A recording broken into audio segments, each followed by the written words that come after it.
जय हिंद प्यारे मित्रों। यूपीएससी प्रीलिम्स फैक्ट में आपका स्वागत है। आज का टॉपिक इम्पोर्टेंट है, यूपीएससी पीसीएस की दृष्टि से मोस्ट इम्पोर्टेंट है, क्योंकि आपने प्रीवियस ईयर के क्वेश्चन पेपर देखे होंगे तो अक्सर जीआई टैग से संबंधित क्वेश्चन पूछे जाते रहे हैं। तो आज का टॉपिक है असम की जुडीमा वाइन राइस को जीआई टैग मिला। इसके बारे में जानेंगे, कहाँ पर है, किस प्रकार इसका उत्पादन होता है, इस सारे A to Z जानकारी प्राप्त करेंगे। चलते हैं टॉपिक पर। हाल ही में असम की जुडीमा वाइन राइस को भौगोलिक संकेतक यानी GI tag, geographical indication tag हासिल करने वाली पूर्वोत्तर की पहली पारंपरिक शराब बन गई है। आपने देखा होगा कि जो पहला होता है, ये यूपीएससी में अक्सर पूछा जाता है कि पहली घटना, अंतिम घटना, इंपॉर्टेंट घटना, सबसे अधिक, सबसे बड़ी, ये क्वेश्चन अक्सर यूपीएससी में पूछे जाते हैं। तो पूर्वोत्तर की पहली पारंपरिक शराब का नाम क्या है? जुडीमा वाइन। और कहाँ बनाई है, किस राज्य में? तो असम की जुडीमा वाइन राइस को पूर्वोत्तर की पहली शराब बन गई है, जिसे जीआई टैग मिला हुआ है। अब दूसरा इंपॉर्टेंट फैक्ट ये नोट कीजिए कि ये बनाता कौन है। तो असम की डिमासा जनजाति। अब ऐसे भी क्वेश्चन पूछ सकते हैं कि असम की डिमासा जनजाति कहाँ निवास करती है। ये पूछे डिमासा जनजाति भारत के क्षेत्र में निवास करती है, तो असम की डिमासा जनजाति यानी डिमासा जनजाति असम के क्षेत्र में निवास करती है। और वह घरेलू और स्थानीय जो इंडेमिक, जो उसी क्षेत्र में मिलते हों, उसी चावल से निर्मित होती है। तो तीसरा फैक्ट क्या नोट करेंगे? पहला चावल से निर्मित होती है, दूसरा कौन जनजाति? डिमासा जनजाति बनाती है, और तीसरा जीआई टैग मिला है, असम की है वो जनजाति। तो 3 असम की जनजाति है, जनजाति का नाम है डिमासा, और चावल से बनाती है जो कि स्थानीय चावल है। और जीआई टैग का नाम क्या है? जुडीमा वाइन क्या? तो शराब। और इससे पहले अभी हाल ही में मणिपुर की प्रसिद्ध हाथी मिर्च नाम क्या है? हाथी मिर्च किस जिले की है, किस राज्य की है? तो मणिपुर की है। हाथी मिर्च मणिपुर की जीआई टैग मिला हुआ है। और जुडीमा वाइन असम की है, डिमासा जनजाति बनाती है। और तामेंगलोंग संतरा ये कहाँ है? ये किसका है? ये भी मणिपुर का है। तामेंगलोंग संतरा को जीआई टैग मिला हुआ है। तो मणिपुर के 2 प्रोडक्ट को जीआई टैग मिला है। पहला नाम है उसका हाथी मिर्च, दूसरा है संतरा, ये तामेंगलोंग संतरा नाम से जानते हैं, जिसे जीआई टैग मिला हुआ है। तो ये ऐसे क्वेश्चन पूछ देगा मिलान करके, ये यहाँ प्रोडक्ट धर देगा, यहाँ राज्य के नाम धर देगा, तो क्या मिलान करो। तो ये हाथी मिर्च मणिपुर का है, तामेंगलोंग संतरा ये भी मणिपुर का है, जुडीमा वाइन जो डिमासा जनजाति बनाती है असम का है। अब आ रहे बात जीआई टैग से संबंधित जो आईएएस के बारे में यूपीएससी पूछ सकती है। जीआई टैग के बारे में यानी जियोग्राफिकल इंडिकेशन, भौगोलिक संकेतक, एक संकेतक है जिसका उपयोग एक निश्चित भौगोलिक क्षेत्र में उत्पन्न होने वाली, किसी एक पर्टिकुलर एरिया में उत्पन्न होने वाली विशिष्ट प्रजातियों, विशिष्ट जो गुणवत्ता वाली वस्तुओं को दिया जाता है। जैसे आपने सुना होगा कोलालमपुर की साड़ी, तिरुपति के लड्डू, ये इनको जीआई टैग मिल चुका है। ये यूपीएससी में पूछा जा चुका है। तिरुपति के लड्डू, इन्हें भी जीआई टैग मिला हुआ है।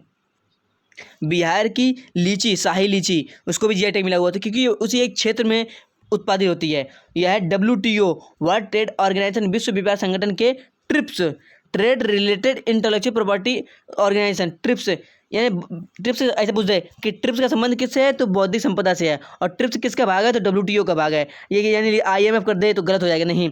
ट्रिप्स WTO का भाग है। WTO के अंतर्गत ही विश्व बौद्धिक संपदा संरक्षण का स्थापना हुई थी। और विपो, जिसे कहते हैं WIPO, विपो का मुख्यालय कहाँ पर है? तो जिनेवा में है। इसकी स्थापना कब हुई थी? 1967 में।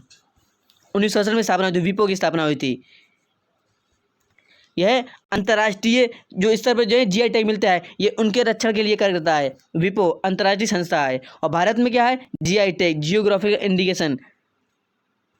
तो अंतर्राष्ट्रीय स्तर पर आप नोट कर लीजिए विपो, ये अक्सर क्वेश्चन पूछा था। मुख्यालय पूछे जिनेवा, स्थापना 1967 में। और भारत में यह भौगोलिक संकेतक के पंजीकरण को, वस्तुओं के भौगोलिक संकेतक पंजीकरण और संरक्षण अधिनियम 1999। तो भारत का एक्ट कब पारित हुआ था? 1999 में। और विश्व में 1967 में। 1967 में विपो कहते हैं, भारत में कहते हैं जीआई टैग 1999। चाहे तो आप स्क्रीनशॉट मार लीजिए। Geographical indication for of goods registration and property क्या है? 1999। कब, ये पूछे कब ये एक्ट लागू किया गया था? 1999 में। और ये इसका मुख्यालय कहाँ पर है? यह चेन्नई में है, चेन्नई के द्वारा जारी किया जाता है। भौगोलिक संकेतक रजिस्ट्री चेन्नई द्वारा जारी किया जाता है। कहाँ पर है? ऐसे बोलते हैं भौगोलिक संकेतक रजिस्ट्री भारत के किस राज्य में है? तो चेन्नई में। ये 4-5 पॉइंट है, इसे नोट कीजिए। आप जो मैं बताता हूँ सुनते जाइए, और लेकिन जो मैं अंडरलाइन करता हूँ या गोला करता हूँ उसे जरूर नोट कीजिए। जैसे ये कितने वर्षों के लिए दिया जाता है, ये अक्सर पूछा जाता है, तो 10 वर्षों के लिए दिया जाता है।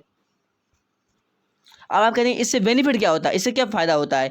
इससे कहता है उत्पाद को एक पहचान मिलती है, जैसे तिरुपति के लड्डू, बिहार की शाही लीची, तो इन्हें एक वैश्विक पहचान मिल चुकी है कि हाँ इनमें कुछ खास होगा। तो इससे क्या होगा, इससे निर्यात को बढ़ावा मिलेगा, इनके प्रोडक्ट की मांग बढ़ेगी तो उत्पादन बढ़ेगा तो लोगों को रोजगार मिलेगा। अब आइए जुडीमा वाइन के बारे में समझ लेते हैं। ये यूपीएससी में क्वेश्चन नहीं आएगा, पर आपके जानकारी के लिए जरूरी है जुडीमा वाइन के बारे में। जुडीमा चिपचिपा चावल होता है या स्टिकी राइस होता है। जैसे बोरा नामक चिपचिपा चावल से निर्मित शराब है, चिपचिपा चावल से। बस जानकारी के लिए आप इसे याद रखिए, यूपीएससी में ऐसे क्वेश्चन नहीं आते हैं। जिसमें उबले हुए और पारंपरिक जड़ी बूटियों को मिश्रित किया जाता है, जैसे थोम्ब्रा कहा जाता है। यह शराब असम राज्य की डिमासा जनजाति की विशेषता है। इसकी एक विशिष्ट मीठा स्वाद होता है, जिसे तैयार करने में लगभग 1 सप्ताह का समय लगता है। और ये इंपॉर्टेंट, इसे नोट कीजिए आप, इसे वर्षों तक संग्रहित कर सकते हैं। यूपीएससी कर देगा कि इसकी अल्पावधि होती है, तो ये गलत हो जाएगा। नहीं, ये वर्षों तक संग्रहित किया जा सकता है, ये नोट कीजिए बस। अब जनजाति संबंधित क्वेश्चन उठाया तो आई जनजातियों के बारे में बात कर लेते हैं। बोडो सबसे बड़ा जनजातीय समूह है, ये बात देखिए। बोडो असम का सबसे बड़ा जनजातीय समूह है, जिसमें राज्य की जनजातीय आबादी का आधा हिस्सा शामिल है। तो राज्य की आधारी जनजाति किसके नाम क्या है? बोडो जनजाति। बोडो कहाँ निवास करती है? असम, दिमासा असम। और कचारी, लालुंग, कार्बी, मिसिंग, तो ये नोट कीजिए आप, ये जरूर है कि जनजाति के नाम पूछे कि मिलान के लिए जनजाति किस राज्य में निवास करती है? डिमासा, पता ही आपको, ये चर्चा में थी वाइन के बारे में। बोडो जनजाति अक्सर बोडो समझाता था, बोडोलैंड की मांग करते हैं। ये कचारी ये पूछा जाता है, और कार्बी, ये सारे नोट कीजिए। लालुंग भी असम में है। असम के अन्य जीआई टैग कौन कौन से हैं? अभी हाल ही में 2020 में मिला था काजी नीमू। ऐसे पूछते काजी नीमू कहाँ? असम का। और असम का चोकुबा चावल, तो चोकुआ चावल असम। मैं फिर रिपीट कर रहा हूँ, चोकुआ चावल असम, काजी नींबू असम। काजी नींबू असम जो 2020 में मिला था, और चोकुआ चावल असम। और डिमासा जनजाति द्वारा निर्मित जुडीमा वाइन, ये भी असम। तो फिर फ्रेंड्स, कल फिर मिलेंगे नए टॉपिक के साथ, नए सेशन के साथ। तब तक के लिए जय श्री श्याम, धन्यवाद।